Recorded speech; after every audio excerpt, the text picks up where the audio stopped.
Hello, everybody. Welcome to the Middle Ground, Mike. This afternoon, we have a great guest. I'm not super great with names. Introduce yourself. Tell us, everybody. I mean, we had a great conversation. She is an extremely intelligent woman and great conversationalist.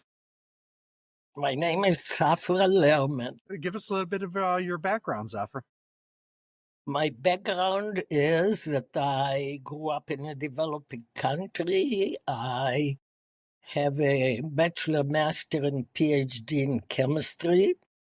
I did research for many years till I decided to change direction because I believe strongly that science education is a human right and belongs to all, and everybody should be able to learn and understand science in order to survive in our society. So I was the head of the Science Institute at Columbia College, Chicago, and I developed a way to teach science through art, music, dance, drama, rap, poetry, animation, everything you want. It became very famous and very successful around the world with underprivileged students especially. I am a human rights activist. I started my activities at the Soviet Union when I was going into the Soviet Union with a group of scientists. During the day, I was a scientist. And after midnight, I would go in dark alleys, meet dissidents, then give a seminar at 2 a.m., distribute scientific magazine, take back their CVs, resumes, in order to help to bring them to freedom, and had a lot of success with that. So I'm very happy that I risked my life, but there was a result. And after 9/11, I did the human rights. I chaired the Committee on Scientific Freedom and Human Rights for the American Chemical Society. After September 11, I suggested to the board of the American Chemical Society that the time came to concentrate on the Middle East. That is the most volatile part of the world.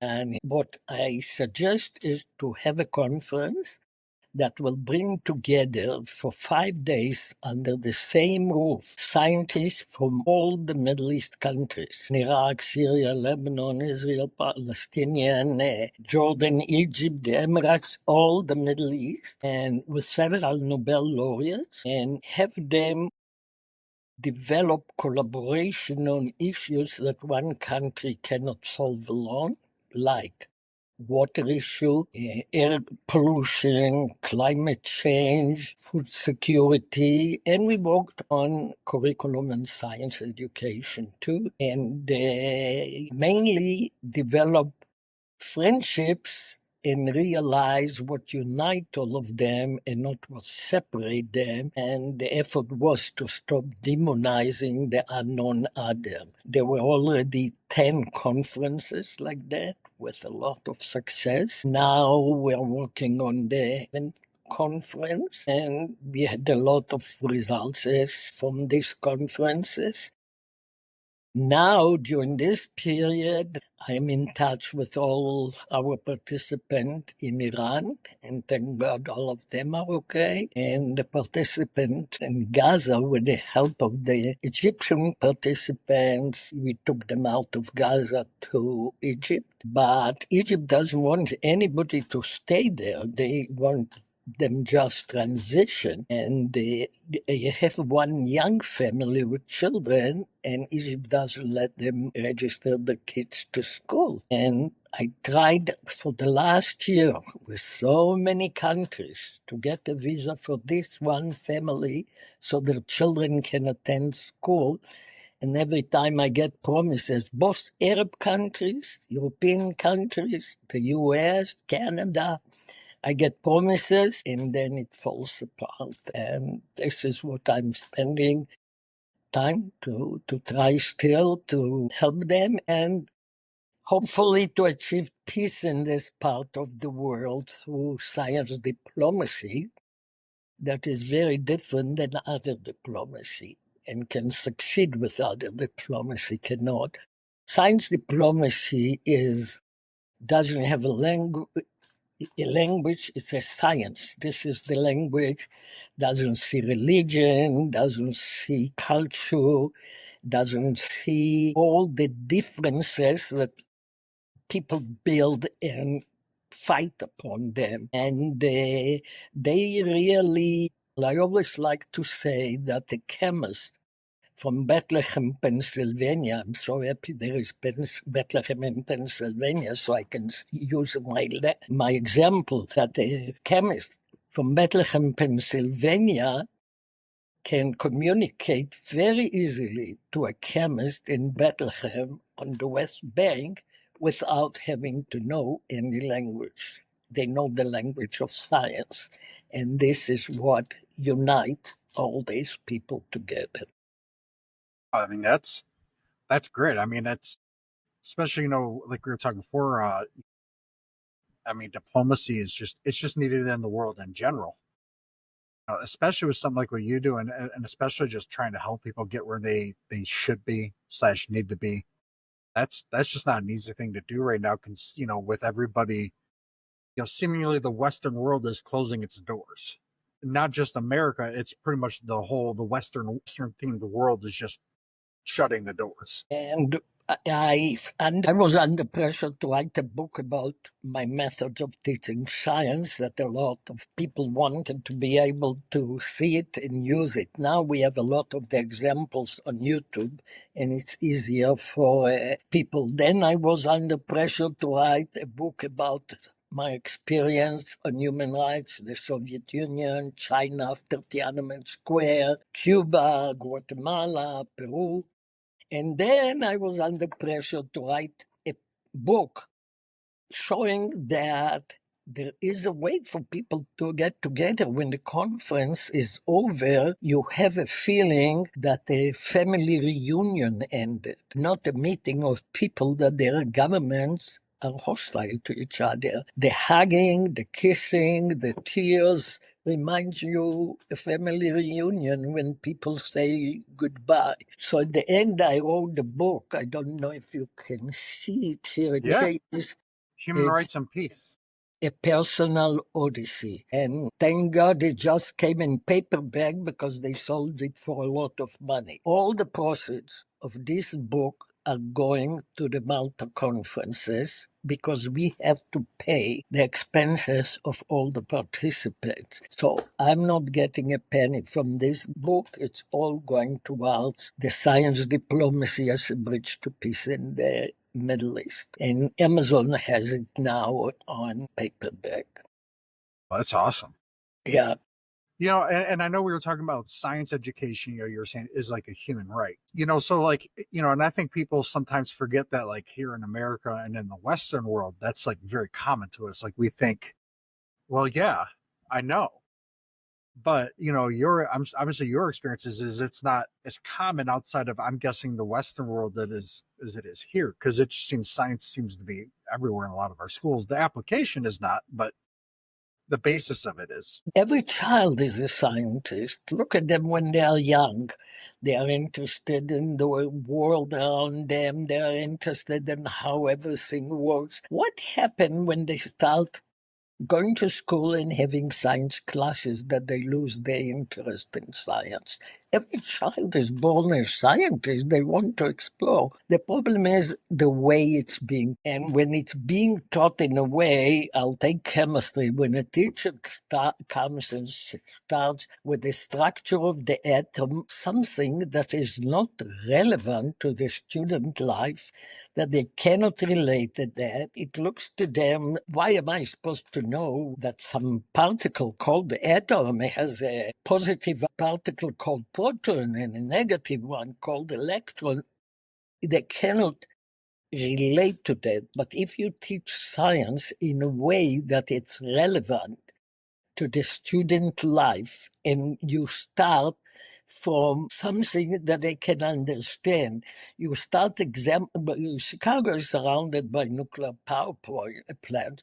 You start talking about the nuclear power plants and you go down till you get to the atom and describe the atom.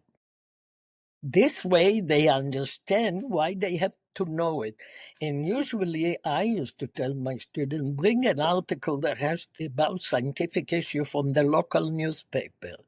And then when they start reading it, they realize they didn't understand it. Because even to understand an article in the Tribune or the Sun Times that deals with a scientific issue, you have to have some background, because otherwise you cannot understand even that article. And therefore I call it human rights, because I am afraid that if we will leave out a big part of the population without any knowledge, science, as I told you before, teaches critical thinking, what is very important. Critical thinking helps you to distinguish between correct information or misinformation. If you don't have critical thinking, you accept everything that you hear or read on social media. So I am saying, why is it a human right? Because if we will not bring everybody into the scientific technological world that we are moving very fast in this world, we will form two-class society. One that it has knowledge in science and technology, and one that doesn't have. It will not be anymore by divided priority, but it will be by knowledge, because if you will not have any knowledge, you will not be able to function in the society. Hassan from Jordan, King Hussein Brothers, quotes me in his lecture. He's part of the Malta Conference, as he's a big supporter. He always said that what impressed him is the sentence that science education is a human right that belongs to all. He said this is a sentence that he believes very strongly. And therefore I developed a way. I hated to have to show all my knowledge in 1 hour's multiple choice test. And what if I don't feel well? And what if I don't have the inspiration now? Then I will get a bad grade and that. So I told my students that I don't do to others what I hated to be done to me. So therefore they will never write a multiple choice test, and they will be able to show their knowledge any way they want. So, for example, a group of theater students, why would theater students take chemistry? Where else in the world theater students in college are in a chemistry class and not just one, several science classes? Why? Because when they wanted to show their knowledge on the chemical bond, and there are two important kinds of chemical bonds. I hope your audience will not run away first trying to say a few words scientifically. There is the ionic bond, where one atom gives its electron to the other. The electron is negatively charged, so the other becomes negative. The one that gives it becomes positive, and they attract. This is how you have table salt. Sodium chloride is table salt. This theater student wrote a script that they followed Romeo and Juliet, but just adjusted the words to science, and they explained all the chemical bond in the structure of the atom by following sodium was Romeo, chlorine was Juliet, and because sodium is a metal, is from another side of the periodic table, from where is chlorine, that is a halogen. And he tells her, my extra electron was not a fault with you. It was made for you, halogen divine. And then he gives her a case with that. He transfers the electron, and they become table salt, sodium chloride. But when you put sodium chloride in water, the water is polar. So it breaks the ionic bond. And it's Shakespeare, so we need tragedy. So a water molecule arrived and breaks the bond, and then they end all that by all the actors standing with a plaque, take every tragedy with a grain of, and the two of them are the salt standing there. I was in a Shakespeare play, and the actor said something that the intonation sounds to me, I am sodium from the other side. And I looked at the program, and it was this student. So I went after that to talk to him. It was many years after he was my student. And he said to me, everything I learned in college I forgot, but the ionic bond and the periodic table, the structure of the atom, I will never forget because we wrote it Awesome. and this is on our YouTube. Another one was the bond father, like the godfather on the chemical bond. And this is how this student enjoyed learning it. Or students that were in the dance department did a dance on the depletion of the ozone layer that CNN showed it. Those were That's awesome. homeless kids that I worked with and taught them science at night through dance. And CNN did a program on them and showed it 5 times around the world. NBC did a program. Everybody was coming to see. These students, the majority of them went to college, and 2 went for a PhD in biochemistry. I have prisoners that became successful by learning this way, and then managed to come out of prison because of their academic success, and then got a bachelor and a master because they did what they liked. One prisoner said to me, I never took science. I'm afraid of science. I don't know what to do. I said, what do you like? She said, I like music. I like to write songs. I like to sing. I said, fine. So you will show your knowledge this way. And then she wrote a terrific song on the air pollution subject and got a standing ovation. In addition, the National Science Foundation gave us money, developed the same course at Princeton University, and every year my class that was minority, inner city, flew to Princeton for a joint symposium, and usually they were second to. That is Yeah, awesome. yeah, it's all in the book. It's all described in the book. The media was coming, and they called it a meeting of two cultures because it was a meeting of two cultures. I mean, that that's a lot of work. I mean, how did, you know, The work of love, yes, and when you love something, it's a whole lot easier. It no doesn't even doubt. feel like work. And most of the students keep in touch with me. That's even better. Yeah, they keep in touch. I have a lot on Hollywood, and they said that their success is not what they studied in film video department, but what they studied in the Science Institute, the critical thinking. They imitate my accent always. They said the critical thinking. I was in Hollywood. I was in an Emmy Award ceremony when my student got the former student got the Emmy Award because he gave all the credit to his success to be in my classes. Yeah. So I was invited. I kept on telling him all the time, it looks like Hollywood here. He said, it's Hollywood. It's not like Hollywood. I mean, Hollywood is a nice place when you get in some of those studios. I've seen like some of like the behind the scenes things, and that But stuff it's looks. nice when your former student gets the Emmy. Yeah, I mean that's even better. What? Like, so obviously, you grew up in a different country, but You can ask which one. which country did you grow up in? Israel. Israel. Oh, Yeah. okay. All my degrees in Israel. I got my PhD in Israel at the Weizmann Institute of Science. That is one of the 10 best research institutes in the world. Wow, that is awesome.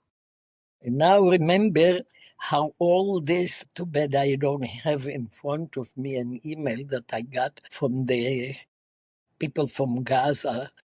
They know that I'm an Israeli. The email that they wrote to me for helping them, you should see this email. They tell me that I should run the world and not the politician, then it would be a better world. It probably would be. The politicians seem too focused on the wrong things. and not the things that make everybody's life better. Somebody asked me in an interview, what should we do to have peace in the world? I said, remove the politician. Yeah, It's you a shouldn't be a very, career politician. very easy thing. And then you will have peace because the people, as I said, if you come to our conference, you think you are in a family reunion. Yeah, no, and peace is what we need. I'm a big advocate of peace, and some people call it isolation, call it minding our own business to a degree. You know, I think that unintentionally sometimes the U.S. causes wars with the best of intentions for it to not be as much of an issue. I feel like we've kind of strayed away from what made us who we were. But I mean, especially coming from Israel to go. Obviously, you went to the Soviet Union. You said correct. You were like, I would not have gone to the Soviet Union because Israel did not have a relationship. An Israeli, I okay. could not go to the Soviet Union.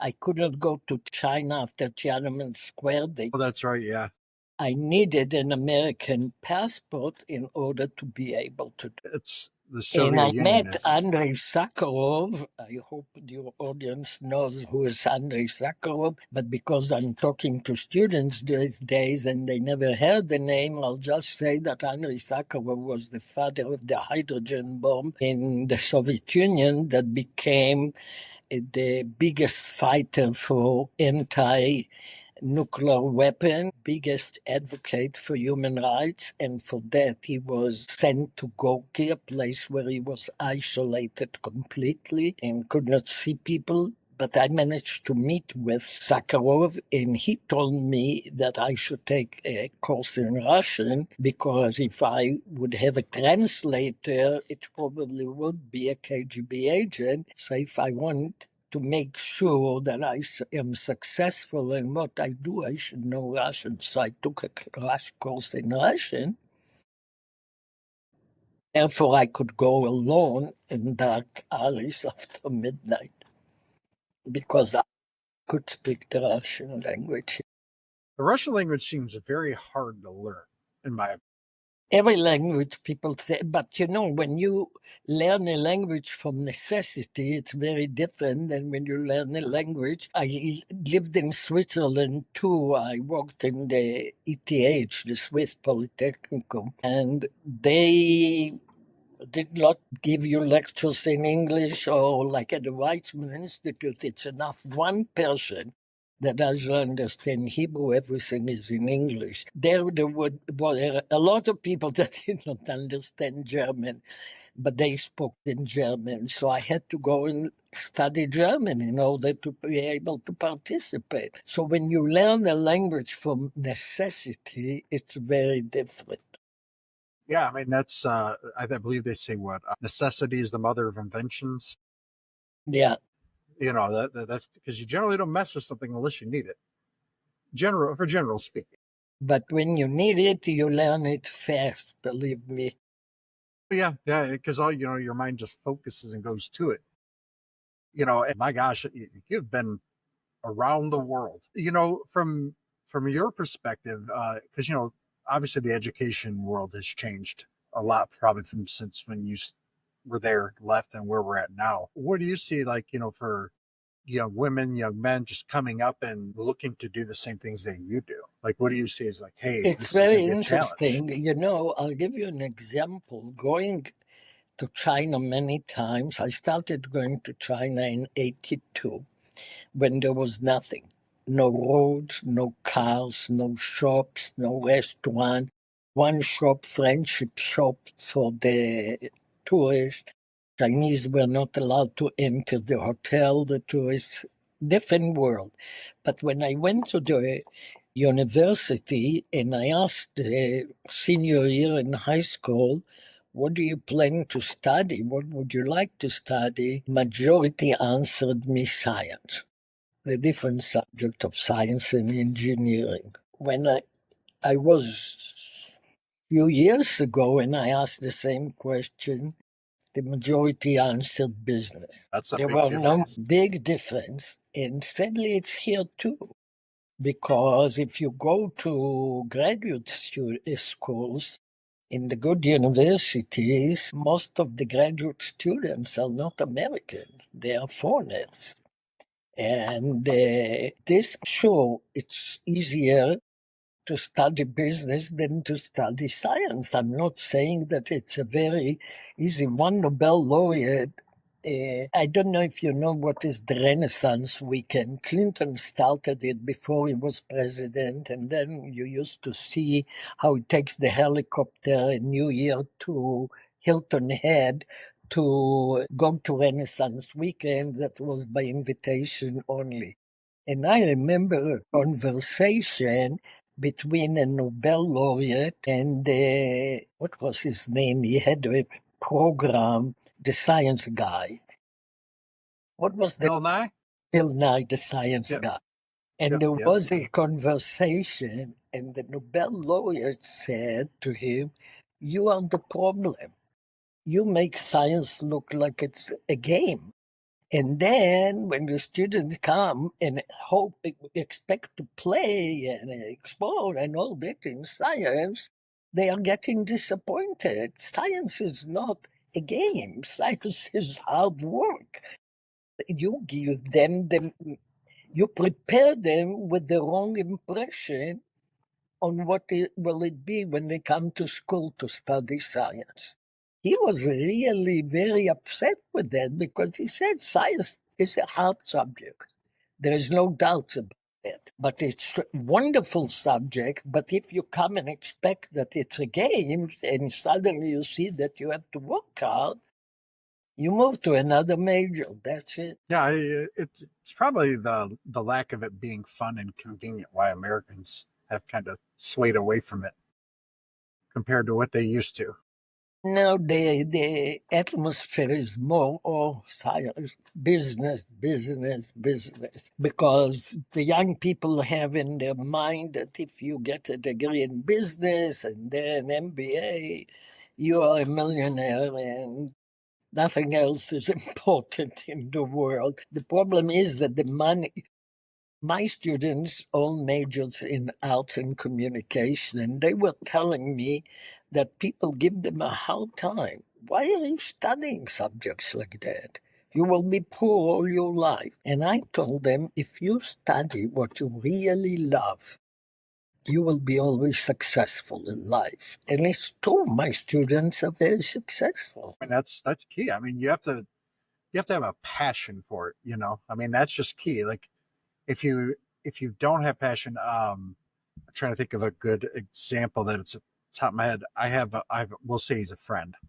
Um, and he was going to school for computer. It was either computer science or computer engineering, something one of those couple of degrees, and he had just kind of, I don't want to say fell out of love with it. And he went to school. He got a bachelor's. He does restaurant work now. He doesn't do. He just he went spent all that money, and then when he got done, he was like, Uh, I'm no longer interested in it. And this is a guy when this is 20, 30 years ago, he was teaching me how to program in, C and on Unix and Linux, all this stuff like way back in the 90s, and now he's like, he doesn't want to touch a computer. He doesn't want to see social media. The only way I talk to him is by phone. He's something like he just cut it all off. And he just said, he goes, I don't love it anymore. is he happy now? He's happier now than he's ever been. This is what's important. Yeah, This is it's all important. about happiness. It's all about happiness and money, and there is a lot of evidence that money doesn't bring you happiness. And money can tend to come from happiness if you're honest with yourself. Yeah, Not honest with what people want you to do. You have to be honest with yourself. And that's a hard thing to do. That's a very hard thing to do that I don't think the modern world does a good job enough with young people is being honest with for themselves. sure not. For Yeah. sure not. The modern world is misleading the young people. Yes. I have a high schooler. He's 15. And he, I talked to him, and some of the stuff he says that he sees in school, I'm like, you got to do what makes you happy, not what everybody else is doing. I said he's considered to have Asperger's technically. If I didn't tell you he had Asperger's, you would have no idea. That's where I started drawing all these issues with, because he can play 8 different instruments at 15 years old. It's crazy. He picks up an instrument. Is he a super pro at any one of them in particular yet? No, but he can write his own music. He does all It's this stuff. very annoying, all this diagnosis, you know. Yes. Thank God that I don't have, because I would fight with anybody that diagnoses my son. You know, it looks like there is a feeling that you must diagnose everything with every child with something, because every child I know is diagnosed with something. Oh yeah. With him, it was he had a lack of emotional control when he was super young. It just wasn't something he was able to do. No matter, talk to him, But now that he's older, he takes a tiny little pill every day, no issues.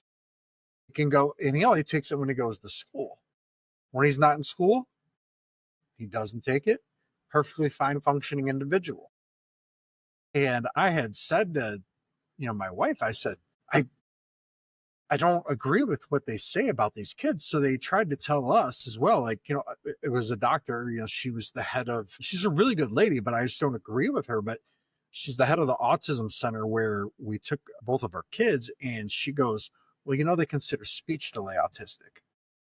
I'm like, well, that means Albert Einstein was autistic because he had tied tongue. Right. Yeah, I'm like, I said, I didn't speak a full sentence until I was 7-ish, in that ballpark. And she was like, well, you're not autistic. And I said, my point exactly. Just because somebody has something that they're not particularly excelling at doesn't mean something's wrong with them. And that's where I draw a big disconnect with them, because I say they even, on one of the things, chewing on a pen, like, I'm sure you've seen it. You were a teacher. Kids, while they're doing something, they just chew on a I pen. don't have to see the kids. The students that walk with me take the pens away from me because I'm eating them. Yeah, and that is, they consider that is actually on a questionnaire. They consider that a tick for autism, and I'm like, Really? yeah. I sat there and I'm like, oh my, I cannot show you all the pens. I still do it to this day. Like, I'm like, once in a I while, cannot think without. yeah, and once in a blue moon, it's like it's a tick, that they say you do. Now, I mean, this, I get that, that in certain things, but I guess for me, I don't agree. I don't agree with the diagnosis, and part of it is when I talk to my family doctor. He's been my doctor for almost 20 years, over 20 years now. Been a long time. And he goes, I think he's a little bit more comfortable telling me, something he may not tell a regular patient. And he goes, well, they diagnose all these kids with autism so that the insurance will cover the things they need to get where they need to go. Because if, That is right. and he goes, so let's say like my son needs speech therapy. He goes to occupational therapy. It's kind of helped him get up to speed. But if he wasn't diagnosed as autism, they would limit him to 10 total visits a year. And he needed a lot more than that. So, and that just made me sit there, and that stuff like that. And then just, talking to other people. And I had a friend where I didn't agree with something politically. He goes, you're just a crazy left wing nut job. And I've had friends that are left people, if you want to call them, that found you're this. And I'm like, man, can't we just use some common sense? Like, look at something, see it for what we think it could be, and just analyze it and come up with a solution, and not just be, you know, just one word. Like, we got to be diplomatic about things. Everybody's got to understand we're not all going to be the same. And that's okay. Yeah, I really, and I'm against all these stamps that they put on the kids, and Yes. and it's very American. It's not in any other country like that. Yeah. No. You being a scientist, I'm sure you know about stem cell therapy, or Oh, And so, something like with autism treatment, they talk about, oh, how it's this big epidemic in the United States. And I'm like, well, in Germany, they use stem cell therapy to treat kids with autism, and they're having some pretty good success with it, to where the parts of the brains that are having whatever issue it may have, it helps their brain like develop better. And then the kids, there's no long term confirmation yet, but in America, they're not allowed to do that. They did not allow research in stem cell. I remember during Bush, they banned all the research. But I think there are autistic kids that cannot talk, Mhm. can't do anything. I can see that these kids need treatment. But a child that is normal and can speak and can go to school and has friends and plays the instruments, you know, I don't know what they see that they have to put on, but they say that Elon Musk is on the spectrum. He's Elon Musk is just a smart guy that's eccentric. I mean, But they say, if you will read, yeah, he's considered on the spectrum.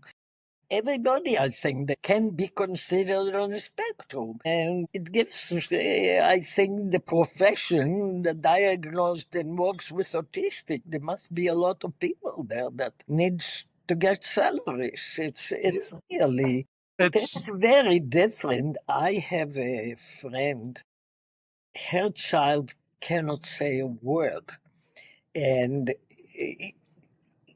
he is a genius because she found a way with some machine to communicate to him.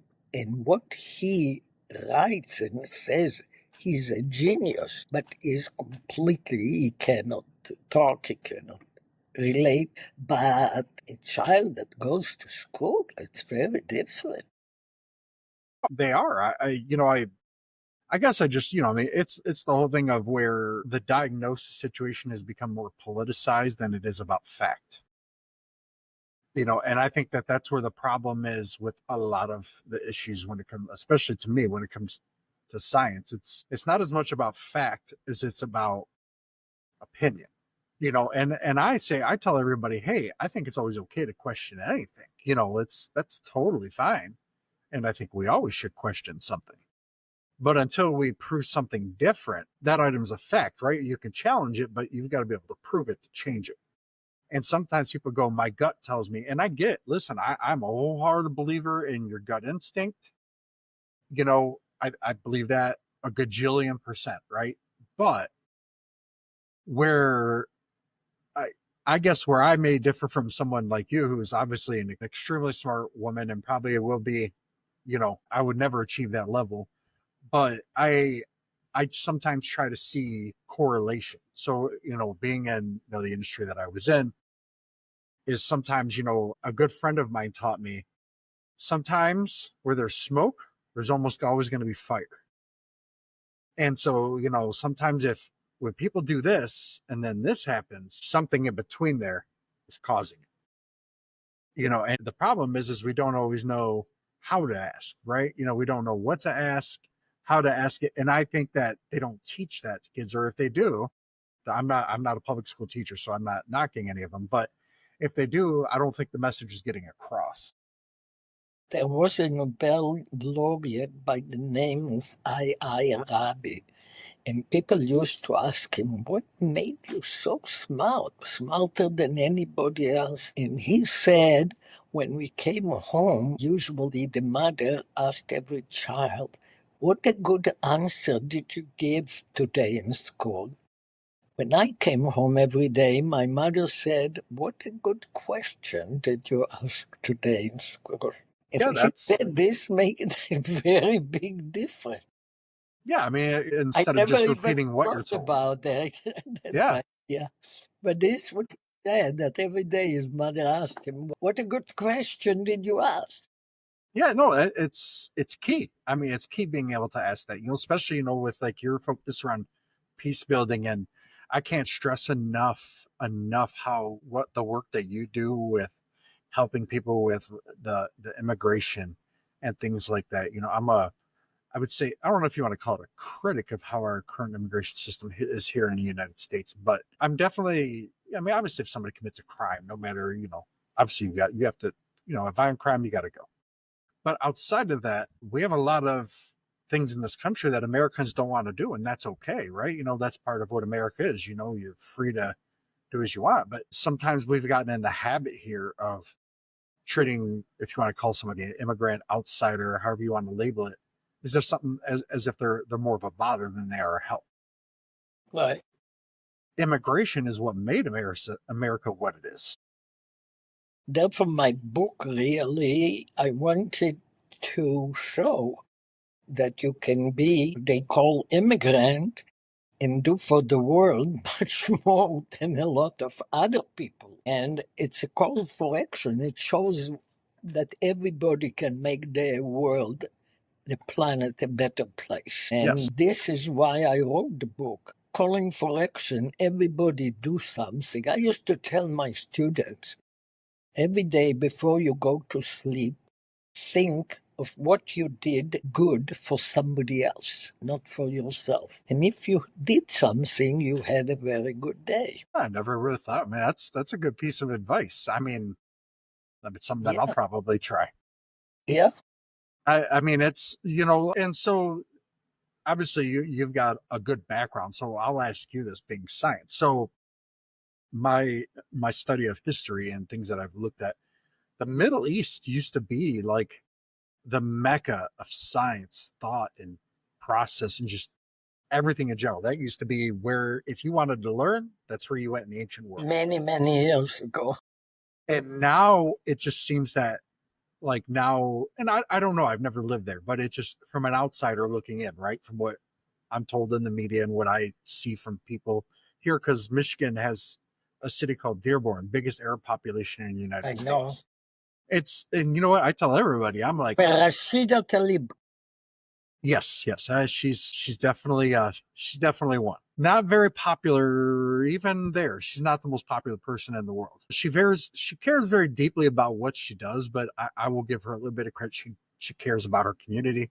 She's out there. She's out talking to people. She's just not somebody just sitting there saying, and then turn the camera off and going about her day.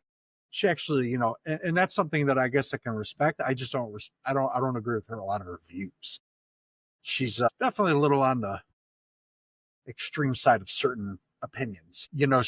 I don't even know how to process her sometimes. I know a lot of friends who are in the Democratic Party that don't agree with her stances on things. They agree with her in principle to a degree, but they don't agree with how she goes about stuff. We have a good senator here now. Her name is well, not Debbie Stabenow, she retired. Alyssa Select. Where are you? I'm a little bit south of Detroit. I'm in a city called Flat Rock. So I was born and raised in the city of Detroit for many years. I mean, we moved out of there, obviously when I was younger, probably 10s, in that ballpark somewhere. But I didn't grow up in Dearborn. We moved from there to West Santican. I kind of grew up in a lot of areas around Dearborn. So I got to know a lot of kids from there. And the kids that I've gotten to know from there are a lot different than what I see on TV. The kids from the Middle East, and it's such a vastly different experience. But I guess from your perspective, what made the Middle East kind of go away from it's being the center, if you want to call it the center of the world, right? Because it pretty much was the center of commerce, the center of thought, the center of... Look, this is empires grow and empires die. This is history, but there is still an island that is still a mecca for science and high tech and all that. It's Israel. Israel has 10 Nobel laureates. Israel is the startup nation. If you take your iPhone, people don't know that they are holding in their hands a lot of things that were developed in Israel. The ways that you drive with as Israeli, people that use the platform Wix for doing their website, it's Israeli. You don't even know how many. Therefore, when you drive into every city, you go through a corridor, Apple, Microsoft, IBM, all of them have companies in Israel. They say they go where the talent is. And the point is, Egypt was once a center for science, it was really, especially Alexandria, but things changed, and it's a different Egypt now. It's for sure not the center of any of these things, and let's hope that if ever there will be peace in this part of the world, we'll be able to bring it back to flourish. Because when you fly over the Middle East, you know exactly where are the borders with Israel because it's all green and next to that is all yellow. Because they developed drip irrigation, they developed the way for salination. The whole world comes to learn how to deal with the water from Israel. Before there were relationship with China, and I used to see already Israeli consultant on water in China, in Cuba, everywhere without having relationship. But the world takes a lot of the talent and the time to really develop things. It takes a lot of resources, human resources, needlessly, because the people, and I know the people of the region, I know with every country in the region. I have friends in all of them. I visited many of them. People want to be together. They love each other. They want to work Yes. together. It's the politician that prevent it and cause all what is going on. And That's this is the problem. yeah. I mean, I feel like there is hope for the future. The one thing I've just kind of always seen with the universe, it kind of goes like that, right? It's like a wave, and I feel like we're definitely going through a little bit of a down spout right now with a lot of things. Lot is going on. My God. But with things that you've done, that's gonna, those people that you've impacted, their kids are gonna learn things of that nature, and it's just gonna spread over time. This is why I wrote the book, to influence more people to join me in the movement. Nature magazine wrote a review on my book. And then they have every day few paragraphs on articles that they picked up. But in the middle, there is always quote of the day. And one day, suddenly, quote of the day was from my book. And then they advertised the book. But the quote of the day, they said, in order to have an atom bomb, you need a critical mass of uranium 235 to start a chain reaction. So I used this and I said that I hope to form a critical mass of scientists to start a chain reaction for peace. And this was the quote of the day that Nature magazine picked up. We need more people thinking like you. I mean, I'm a vehement anti-war person. It doesn't help any of us. All it does is it hurts people. And there's a lot of good people, and who knows the minds that we've lost through war. Let's hope the wars will come to an end. The hostages will come home. Every day is a day too much, and Yes. we can live in peace. I see Yes. it. I see it in my own eyes. We live in peace for almost a week. In the conference, the people want to work, the scientists want to collaborate and help develop all the other countries that can get some help in science and technology. So the people want it. It's just a matter of figuring out how to get it there without everybody fighting. Right. We need more people to push for that, to get involved. If I would have more money, I have to raise the money. I would have more. Now I have 700 scientists in the network, 17 Nobel laureates. If I would have money to bring more, and we would grow it more and more. And remember, these people, if they are professors, they have students, they have influence on the student. The influence is much more than just the people that attend. But we need more. And therefore, my book calls for action. No, and that's we need more people calling for action, and that's like I had. That's kind of why I started the middle ground, because that's just I hope that if there are people there that they will read the book and yes. will help to make the planet a better place. No, hopefully it would make my life a lot easier. Yeah. I've got sons growing up in this world, so a better place for them is, it would be a good thing for them. I'll put it like that.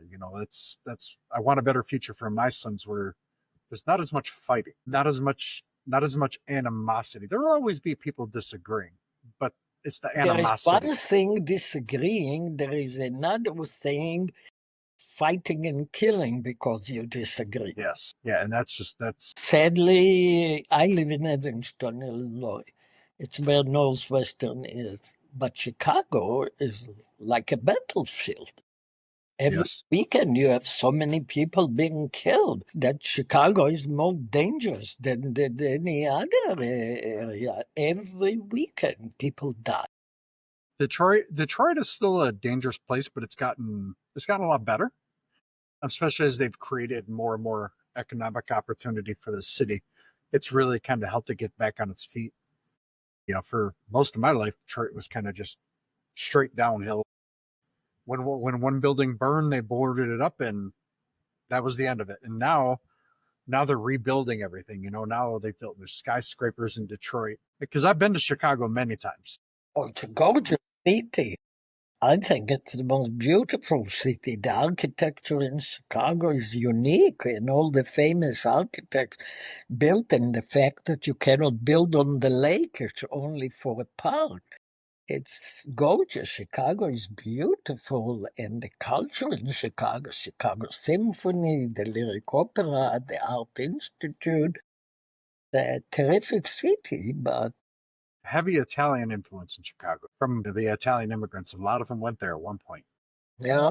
That in New York, Chicago and New York. Well, Zafra, I really appreciate you coming on, and it's, I definitely learned a lot. I mean, especially about the conference, because I had no idea about a lot of those things. Right? It's just not something that comes Oh, across your read my newsfeed every book. day. Read I my most definitely book. will. Write a review on Amazon so the algorithm brings it up there. Yeah, I know. It's like I said, and if you catch any of my other stuff, I always tell people that we need more things like that in this world. Like we need more people saying, "Hey, I don't get to see eye to eye with you, but that doesn't mean you're not a good person." Yeah. And the stuff you're doing, especially with science, and because science right now it's under battle, it's under fire, and most of it I Then don't we think is will become justified. like the countries in the Middle East. Yes, and we will. If It's if there we is no don't, funding, you cannot do science. and I think that will bounce back as things simmer down to Oh, a point. I hope so. And soon, because I remember when Reagan became president, he eliminated the Division of Science Education in NSF, National Science Foundation. And a year later, after everybody was fired and they closed it, they reopened. Wow, They he realized realized quick. yes, he acted quick to reopen. Plus, I mean, at least he was. I don't want to say man enough because that's not the right way I'm trying to say, but at least he had the foresight to go, okay, I was wrong. Let's do the right thing. Whereas I don't know if our current president would do the same thing. Not that I'm not Oops. criticizing or praising, but I would hope that if somebody brought something to him that I showed that same think he thing, needs a good advisor to tell him that. yeah, And if it's I somebody he think trusts. Elon Musk was very bad for him with his advice. Yeah, it was definitely two eccentric individuals. It was essentially as if you were trying to make a bomb go off, keeping the two of them close together for a while, and that's eventually what happened. Their personalities are too similar. Too similar.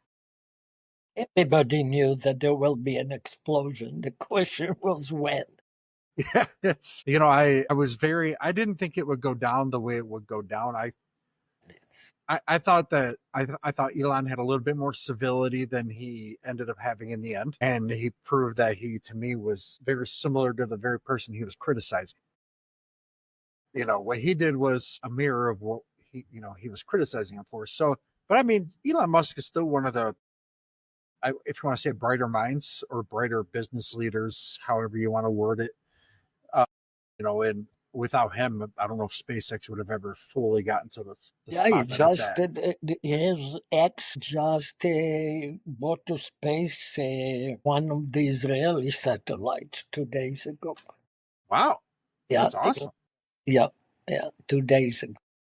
Yeah, it's there's a lot going on, and like I said, your book is, and some of the stuff you're doing, I when I see certain things and I go, man, this is something that I think people just need to hear about. That's when I'm like, we people need to hear about this. Diplomacy is, to me, is the core of everything, whether it's science, banking, business, your neighbor. It's at the core, and they don't teach that. They teach not your, but in general, they teach be true to who you are, and everybody else is wrong. And I'm so against that method of thinking. It drives me up a wall. And I tell my son all the time, because he'll come home and be like, well, my teacher told me that this person or this person was wrong. I said, well, I'm sure that person will probably say the same thing about your teacher. I said, but keep an open mind. I told him, I said, find out whatever you think you need to find out, and think for yourself. I said, always think for yourself. Don't let one way of thinking control the way you operate. I said, that's where people lose. So, but again, Zafra, I thank you for coming on. Stop here.